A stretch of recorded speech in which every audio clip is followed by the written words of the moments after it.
Well, Glyn, Hodges, we were in this office about a week ago and we were looking at the weather forecast for the week ahead and you weren't too impressed with it. How have you coped over the week? No, it's not been good. I mean, we've had to go to Walton today on a 3G and some players not comfortable on it and with some of the injuries and coming back, so we've obviously had to go down to do the work we need to do regarding the game on Saturday. But, you know, the grass is massive for us, so I'm fingers crossed it stays dry as it is now and we can go on it tomorrow. It is concentrating, of course, all about on ourselves, but a win for Tranmere in the midweek, does that sharpen our focus again? Yeah, I mean, everyone keeps saying, they keep talking about, you know, we was 8 points clear, this, that, and the other, but you know we know we've been in that position before, so we know what teams do when you're in that position. They've got themselves a great away win, and good luck to them. But we just keep our heads and focus on what we need to do, and it starts on Saturday. But of course, we did that very well last week. We reset the button against Blackpool after a heavy defeat against Oxford. How much does that give you encouragement going into a tough game? No, it gives all encouragement. I mean, you know, keep it a clean sheet, and it was I felt that we probably could have done a bit better with a couple of chances at the end with 2v1 particularly. Probably chose the wrong option, so we've worked on that, and we're just covering everything we need to do. And we know that coming in on Saturday is going to be a massive battle and one that we're ready for.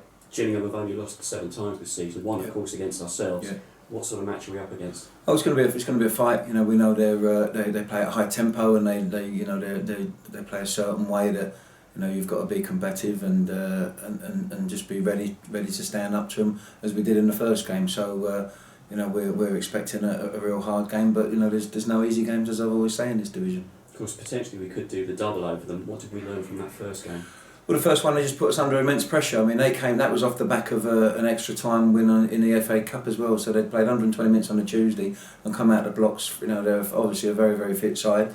So they'll be probably a little bit fresher than it was then. But you know, we did that. It's just how we set up, and if we go with that belief and how we stick to what we're going to do, our game plan, and we can cause them problems. And it's always been good. They're a good side, and they've got some good players. So you know, any time you play them, it's nice and local. We haven't got to travel up north. We're not. It's not planes, trains, and automobiles. So you know, it gives us a night in our own beds and be fighting fit and ready. Team news, it's good to see Anthony Wordsworth on the list of players that are available again. Yeah, he trained today. He's one out there. Yeah, I think only Paul Osu missed training today with his ankle. So he's out there, and again, our 3G is not ideal after him coming back with his calf injury. He got through it, and you know, and hopefully he can play a part on a way in now on the running. So apart from Paul Osu, Will Nightingale, everybody else all okay? Yeah, everyone else is fit. Yeah. Good. Development squad, of course, in midweek went out narrowly, very close game against Brentford's B team. Did you get encouraging reports back from that? Could any of them? Yes, I did. Unfortunately, I couldn't get there, but no, they did well. And we played them earlier in the season, and they were quite strong. And again, they've had some complex good players. Brentford, they've got a good model how they recruit, how they develop players.